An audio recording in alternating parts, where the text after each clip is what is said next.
আল্লাহ। Oh no! সবাই বসো বসো বসো। কি করে? তো আজকে ক্লাসে দেখি কার মাথায় পড়া দেবে আর কার মাথায় বাতাস দেবে। ভাই বাতাস দিলে ঠান্ডা লাগে না? কিরে ঢাকায় কি করছ না? স্যার আমি বুঝে বুঝেছিলাম না, বাতাসের কথা বুঝেছিলাম। আচ্ছা ঠিক আছে তুই দাঁড়া তো দাঁড়া। জি স্যার বলেন। আচ্ছা তুই কোশ্চেন দি, বাংলাদেশ কত সালে স্বাধীন ছিল? বাংলাদেশ কত সালে স্বাধীন ছিল? স্যার গত সপ্তাহে স্বাধীন ছিল না? কারণ স্যার গত সপ্তাহে আমি চুরি করতাম গিয়া গণদলের বেঁচে গেছি গা। আমার জীবনে এত বড় স্বাধীনতা তার নাই। কি করে? পুরো গণতন্ত্র বল। গণতন্ত্র বল। এই এখন তুই দাঁড়া। আচ্ছা তুই কত, বাংলাদেশ কত সালে স্বাধীন ছিল? স্যার 1971 সালে 26শে মার্চ। দেখ হ্যাঁ হচ্ছে বেটা। কি করে? হ্যাঁ তুই শিক্ষা রাখতে। আচ্ছা তুই বল। আমি ভাবছিলাম 2010 সালে হয়েছে, কারণ ওই সময় আমরা নতুন নতুন টিভি আসলো। এই শোন, আজকে তো তোর পরীক্ষা, যা যার মতো পরীক্ষা দিবি, কেউ রেখে দেয় না, ঠিক আছে?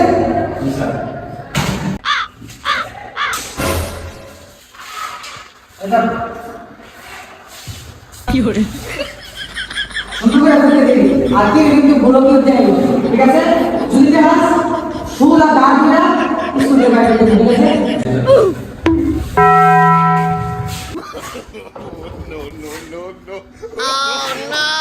কিরে ভাই 3 নাম্বার প্রশ্নটা দেখা। কি করে?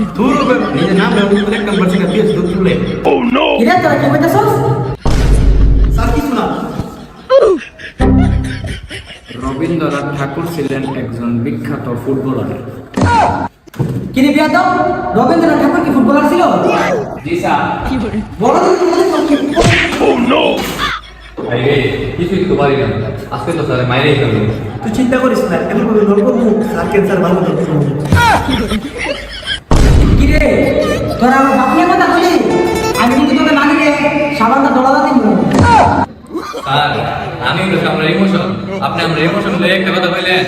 কিরে বিয়াদব, তুই আমার বন্ধুর কথা বল, পরে কিন্তু তো না দিলে।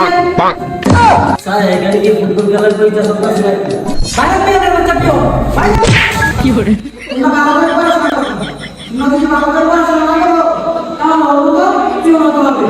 স্যার আমি তো লেখাপড়া করছি, ঠিক মতো তো আমাদের তো লই দেন না। খালা তো কে জানতে? আসলে ওষুধ তো বাদ নাই।